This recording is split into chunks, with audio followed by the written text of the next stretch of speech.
Hello, FreightWaves friends and fans. Welcome to Blue Monday. It's a frigid Monday out in many parts of the U.S. We are bringing it to you today on FreightWaves Now. Thanks for joining us.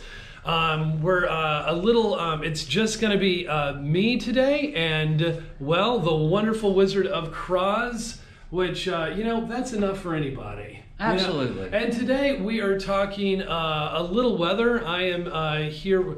Nick Austin, where are you when we need you? But I'm going to give us a brief overview of what we're looking at today in weather, and then we're going to be talking about turn downs and, well, why a lot of people just aren't turning much down, as well as where we're at with volumes and other things throughout the wonderful land of the United States of America.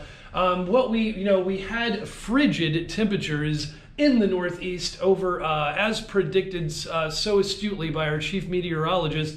Over the weekend, they got hammered. What are they looking out for now? If you took a couple of days to maybe just like have to kind of inbound your truck, maybe you can get out of there. But we are looking at wind chills, maybe as cold as negative 35 degrees below zero. So really brutal still here in the Northeast. In other places out in Utah and Montana and the Sierras, we are looking at snow. You've got to be careful with your freight out here. Please drive judiciously. And we are looking at just frigid temperatures throughout some of the Midwest. We're talking Ohio, Michigan, and Indiana. So just looking for, it's just going to be really frigid there. And as you can see, just kind of a lot of precipitation throughout the entire United States.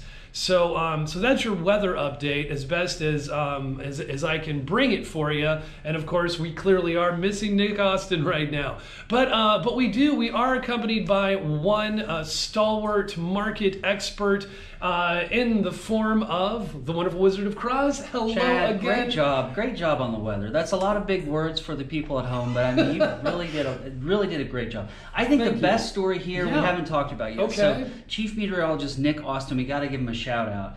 Tell the folks at home what he said when he called you this morning to say he couldn't make it. He says that Nick Austin says that he is under the weather. So right? Let's hope that he can, get on top of it. I don't even know that he realized that he was using meteorologist language to say that he's not feeling well, but surely he will soon. Now, take us to our outbound tender volume index. Chad, today we're still looking at volumes and rejections as the trends are kind of going. We're looking at the white line here, which is our outbound tender volume for the U.S. So after the first week of January, where everybody's kind of getting recalibrated for the new year, we see kind of a slight downtrend. So we were about 9,800 up here.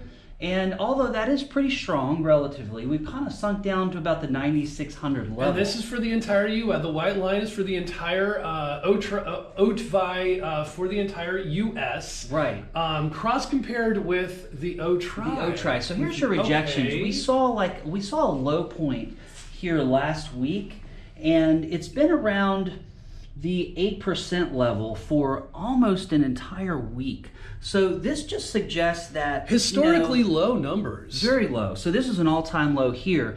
But what it suggests is that the market is relatively stable. We haven't really gone down, but we have stayed around this 9 to 8% line for about a week. So this just suggests, now for an analyst, this is typically boring, right? Why so? Well, it's just that nationally, there's not like a whole lot of volatility going on. Oh, you mean there's not like dramatic headlines? Sure. Now, carriers, I'm sure, would like the volumes to be a little bit higher. Brokers thrive on volatility, so they're kind of waiting for things to take off. This continues to be a shipper's paradise, really, because the supply of trucks and the demand of freight that they have is just still not balanced out. So shippers are really loving it here as rejection rates continue to stay around the 8% level. And what are carriers trying to do at this time of year? Would you say, Cross? Well, carriers how are they kind of making? Are they just making do, or carriers are looking at areas where there are some areas. I've got one of my charts here to show you that there are some areas where there is volume that is spiking. So you just have to be a little bit more vigilant. And just know that you kind of have to be selective where you send your trucks. Are you just like, if you're a carrier, are you just kind of taking your lumps right now? Are you just riding it out, saying, okay, rates are gonna be low, shipper's paradise, and I'm gonna just do the best I can? Or what do? Do you hold back trucks to make capacity tight? I mean, like they used to do back on the farm when they burn their wheat, or right? Well, typically, and we were talking about that too. Typically, like the old story was where farmers would burn part of their crops just to make less supply so the demand would go up.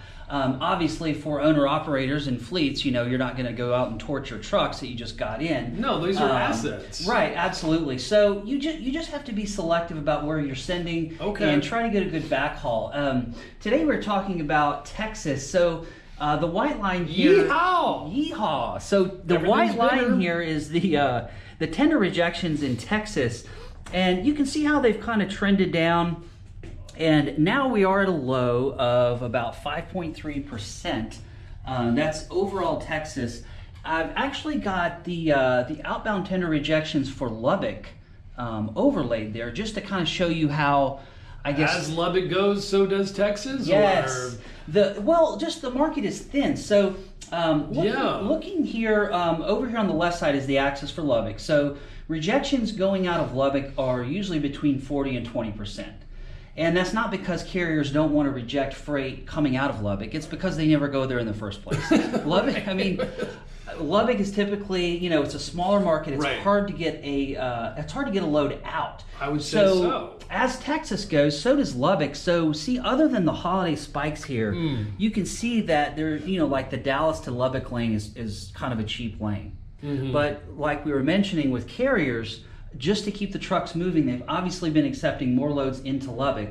And see this last plummet here in the rejections, it just means that there is some capacity out in Lubbock, and that they're accepting the freight.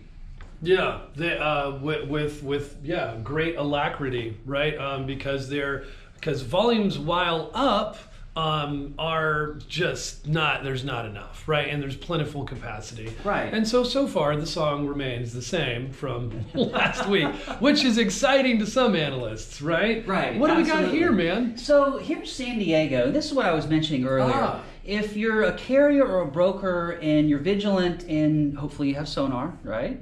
Right. So you're checking this out.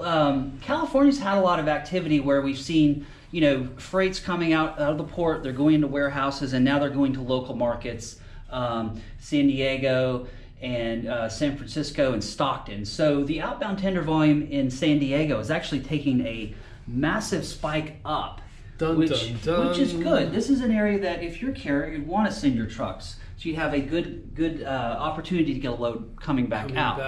Okay, right. Makes sense. Well, thanks for showing us that particular market. Are there other little pieces of good news, or what else are we looking at? Well, we're still looking at some of the larger markets, Harrisburg, Joliet. Those markets continue to be stable. So, so we're just keeping an eye on the rejection rates. Hopefully, that volume will continue to go up as we end this January out, and there will be more opportunities for carriers in other markets to utilize their equipment. Okay. Fan-stinkin-tastic. Thank you so much, wonderful Wizard of Croz. So thank you for tuning in on this Martin Luther King Jr. Holiday for many people, business day for many others. I believe Martin Luther King Jr. was born on January 15th, 1929, which would make him 90 today had he not been assassinated on April 4th, 1968. So keeping him in our memory as we continue to bring you everything happening right now on FreightWaves Now. So thank you for tuning in at my favorite time of the day, 4 o'clock, FreightWaves.com. Check us out on Twitter and our social media channels, as well as just on our site at FreightWaves.com.